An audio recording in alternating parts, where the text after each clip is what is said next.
Assalamualaikum warahmatullahi wabarakatuh. Selamat pagi, selamat siang, dan selamat malam Ibu dan teman-teman sekalian. Perkenalkan, nama saya Siti Fatimah Azhara dengan nomor BP 1910932049 dari jurusan Teknik Industri Fakultas Teknik Universitas Andalas tahun 2022.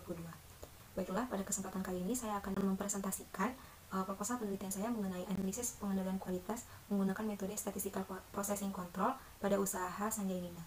Pokok pembahasan yang akan saya jelaskan pada kesempatan kali ini yaitu mengenai bab 3 metodologi penelitian, di mana presentasi ini guna untuk memenuhi tugas mata kuliah metodologi penelitian dengan dosen pengampu Ibu Hilma Raimunda Zadri, STMN PhD. Baiklah, langsung saja saya akan menjelaskan mengenai metodologi penelitian. Metodologi penelitian merupakan bagian yang menjelaskan metode-metode apa saja serta langkah-langkah dan cara apa saja yang akan dilakukan peneliti untuk penyelesaian permasalahan yang menjadi objek dalam penelitian. Terdapat 5 tahap metodologi penelitian yang akan saya jelaskan, yaitu yang pertama ada perumusan masalah, yang kedua pengumpulan data, yang ketiga pengolahan data, yang keempat ada pembahasan, dan yang terakhir ada penutupan. Setelah pada perumusan masalah, kita diawali dengan menentukan jenis penelitian apa yang akan dilakukan. Jenis penelitian yang akan saya lakukan yaitu penelitian deskriptif kuantitatif, di mana penelitian ini akan membutuhkan data-data berupa angka yang akan diolah menggunakan metode terpilih, yaitu statistical processing control. Selanjutnya, penetapan lokasi dan waktu. Pada penelitian kali ini saya menetapkan lokasi di usaha Sanjay Nina yang beralamat Jalan Mr. Asahan nomor 34 Campago Guguk Bule Mendiangin Kota Selayan, Kota Bukit Tinggi di Provinsi Sumatera Barat pada bulan Maret tahun 2023. Lalu untuk masalah ini diawali dengan melakukan studi literatur dan studi lapangan.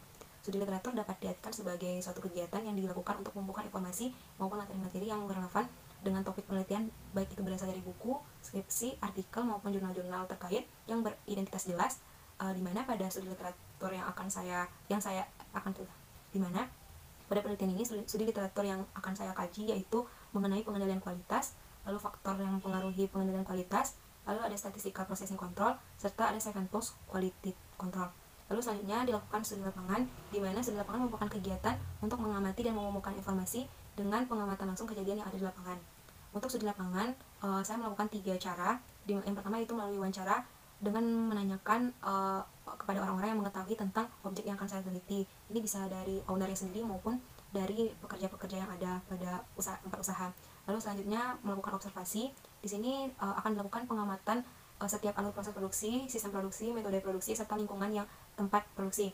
Lalu yang terakhir ada dokumentasi, di mana di sini saya akan menanyakan atau meminta melalui catatan-catatan maupun arsip dari tempat usaha atau suatu perusahaan mengenai jumlah produksi serta jumlah kerusakan maupun cacat dari produk itu sendiri. Setelah dilakukannya studi literatur dan studi lapangan, akan dilakukannya pembandingan dan menganalisis dari hasil studi literatur dan studi lapangan. Dari hasil studi literatur dan studi lapangan tersebut akan didapatkan permasalahan yang akan dibahas dan akan dirumuskan untuk penelitian kali ini, yaitu masalah yang menjadi topik pada penelitian kali ini yaitu bagaimana pengendalian kualitas pada proses produksi kerupuk Sanjay Nina untuk meminimasi tingkat kerusakan produk.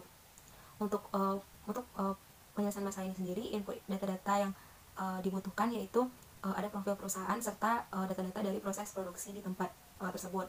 Lalu setelah dirumuskan masalah, dilakukan pemilihan metode yang akan digunakan untuk penyelesaian masalah. Metode yang akan digunakan yaitu statistical processing control, sehingga output dari perumusan masalah ini sendiri didapatkan kondisi apa serta permasalahan apa yang ada pada lokasi tempat yang akan diteliti serta pada proses produksi di usaha kerupuk Sanjay Nina. Selanjutnya, setelah dilakukan perumusan masalah, dilanjutkan dengan pengumpulan data. Untuk pengumpulan data ini sendiri, jenis data yang akan kami gunakan yaitu data kuantitatif berupa data pengendalian kualitas, terus jumlah produk keseluruhan, total produk cacat, serta data penjualan usaha di kerupuk Sanjay Nina. Selanjutnya, untuk pengumpulan data dilakukan membutuhkan input data berdasarkan rumusan masalah yang sudah ditetapkan, lalu tujuan penelitian serta batasan-batasan masalah yang telah ditetapkan pada bab-bab sebelumnya. Untuk pengumpulan data itu sendiri terdapat 2 jenis data yang akan digunakan, yaitu data primer dan data sekunder. Data primer sendiri dapat diartikan sebagai data yang diperoleh melalui pengamatan langsung, baik itu melalui pemilik dari tempat usaha maupun pekerja-pekerja yang ada di lapangan untuk menghimpun data mengenai pengendalian kualitas produk yang telah dilakukan di tempat usaha. Data primer yang kami dapatkan yaitu data mengenai pengendalian kualitas produk.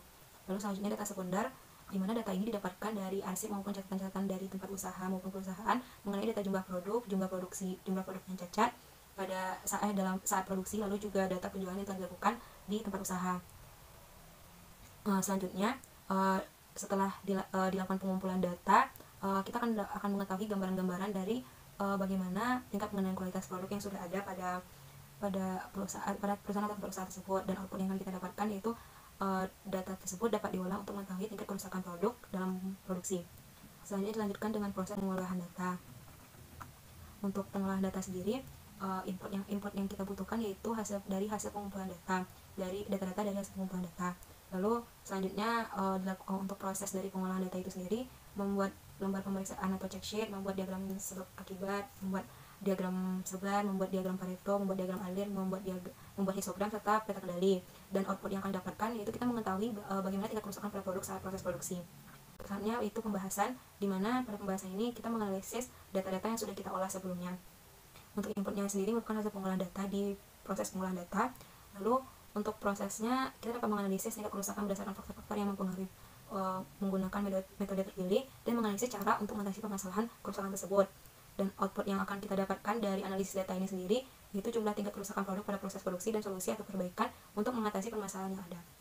Selanjutnya tahap terakhir yaitu penutup, di mana dalam penutup ini sendiri kita membutuhkan input data yang perlu diinput yaitu hasil pengolahan data atau analisis sebelumnya, di mana yang pertama ada kesimpulan, dilakukan penarikan kesimpulan dari hasil penelitian, lalu yang kedua memberikan saran untuk peneliti selanjutnya terkait objek yang telah diteliti.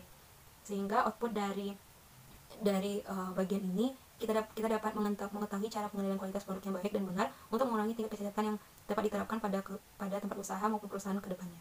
Baiklah, mungkin sekian dari paparan bab 3 metodologi penelitian pada proposal penelitian saya.